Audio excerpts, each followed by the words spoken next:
조주빈이 여러 범죄를 행각을 벌였는데 특히 사회적 유명 인사들을 상대로 사기를 치고 금품을 갈취하는 이른바 범죄를 본인 입으로 언급을 해서 많은 논란이 일기도 했습니다. 손석희 JTBC 사장, 윤장현 전 시장, 그리고 김웅 전 프리랜서 기자 등등에 대해서 본인이 미안하다고 사과까지 했는데 주말 사이에 손석희 사장 측이 왜 경찰에 신고를 하지 않았는지, 그리고 왜 경찰 신고 없이 조주빈에게 덜컥 거금의 1,000만 원 상당을 건넸는지에 대해서 해명성의 입장을 발표했는데 이 해명이 더욱더 논란을 부추기고 있다는 지적이 나오고 있습니다. 뭐라고 해명했을까요?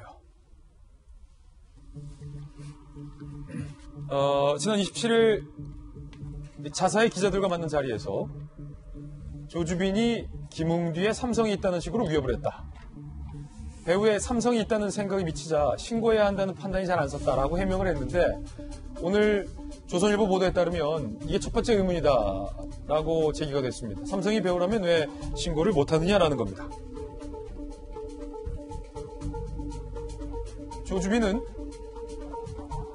수사당국의 조사에서 손 사장에게 그런 메시지를 보낸 건 맞지만 내용이 사실은 아니다. 그러니까 배우의 삼성은 없었다라고 실토했습니다. 그러니까 배우의 삼성은 없었지만 손 사장은 그렇게 믿고서 경찰에게 신고를 못했다는 겁니다. 삼성 관계자는 황당하다는 입장. 모두 사실 무근이다. 황당하다. 사실이라면 손 사장이 신고는 물론 보도까지 했을 것이다. 라고 얘기했고요. 김웅 기자는요. 내가 삼성의 사주를 받았다면 심각한 문제다. 그런데도 손 사장이 신고를 안 했다는 게 말이 되느냐라고 반박을 했습니다. 두 번째 의문. 괴한 자택 침입. 손 사장은 CCTV로 봤다라고 확인을 했는데 왜 신고를 안 했느냐. 실제로 6개월간 집 근처에서 수상한 사람이 서성거리는 것을 CCTV로 확인했다. 최근 낯선 남자가 자택을 침입하기도 했었다라고 이야기를 했고요.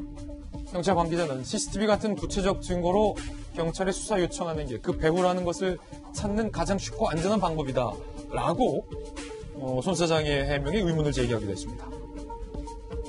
세 번째 의문. 조주빈은 어떻게 손석희 사장의 연락처를 알았느냐라는 거겠죠. 손석희 사장과 조주빈은 텔레그램을 통해서 연락을 주고받았는데 이 텔레그램이라는 것은 한쪽에서 상대의 휴대전화 번호를 알아야 연결이 가능하다라는 지적이 나오고 있고요.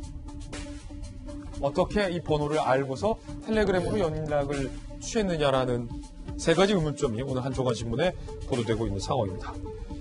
장 소장님, 확실히 좀 궁금하긴 합니다. 의문스럽기도 하고요. 저는 너무 궁금해요. 그러니까 저러한 일들이 벌어지니까 뭔가 손석희 사장이 말하지 못할, 드러나면 안 되는 그러한 약점을 잡힌 것이 아니냐라는 세간의 추측이 있는 겁니다. 세간의 추측이죠? 세간의 추측입니다. 일각의 추측이죠. 그러니까 속을 수는 있지만은요, 돈을 보내지는 않아요, 보통. 집에 괴한이 침입을 하면 경찰에 신고를 하지, 6개월 동안 우리 집 앞을 어슬렁거리고 괴한이 침입을 했습니다. 그냥 그거를 넘어갑니까? CCTV 조작이라고 하는데. 그리고 조주빈은 계속 협박을 합니다. 그런데도 돈을 보내고 그냥 가만히 있는다? 이것은 정말 말 못할 어떤 사정이 있는 거라고 보여져요. 그렇기 때문에 손석희 사장께서는 그냥 뭐 배우나 증거 확보 때문에 내가 이런 것이다라고 해명을 했지만 좀 더 국민들을 좀 설득할 수 있는 상식적인 얘기를 좀 해주셨으면 좋겠다라는 생각이 듭니다. 손석희 사장도 협박을 당하고 있는 거죠. 그리고 돈도 보냈고 안타까운 마음도 있을 수 있죠. 그러나 이 얘기는 꼭 좀 드리고 싶어요. 본인이 하고 있는 이야기가 국민에게 설득력이 없다. 그럴 때 본인이 뉴스에서 했던 게 있어요. 우리는 팩트 취재를 정확하게 합니다. 뭐가 문제고 뭐가 잘못됐는지 한번 다 뒤에 파헤쳐서 밝혀드리겠습니다. 궁금증을 풀어줬죠.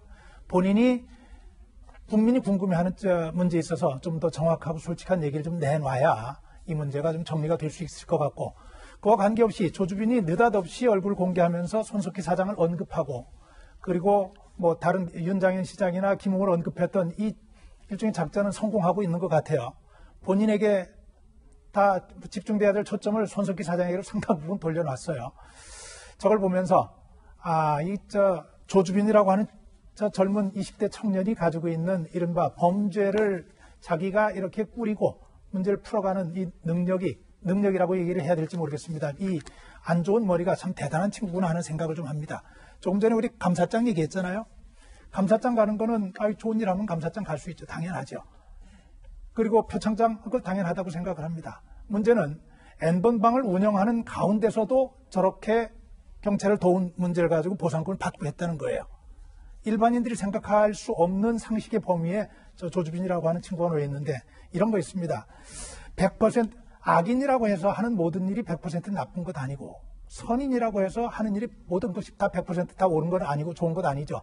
다 어느 정도씩은 좀 섞여 있다는 것인데 과거 또 경험을 좀 얘기하면 이렇습니다. 사건 25시 할 때 보면은 정말 끔찍했던 사건들이 있어요.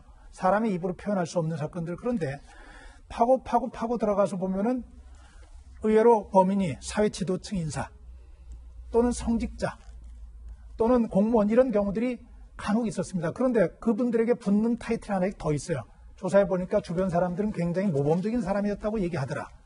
모범 공무원으로 표창을 받았더라. 어쨌든 이중적인 면이 있다는 말씀이신 거죠? 그렇죠. 이 얘기는 무슨 얘기냐면 우리 주변에서 누구라도 이런 일을 할 수 있는 가능성이 있는 것이고 생각을 하지 않고 살아갈 경우에 내가 지금 하고 있는 일이 무언가에 대한 판단을 안 하고 갈 경우에는 정말로 위험한 괴물이 될 수 있다고 하는 사실을 다시 입증시키는 경우다. 이렇게 볼 수 있죠.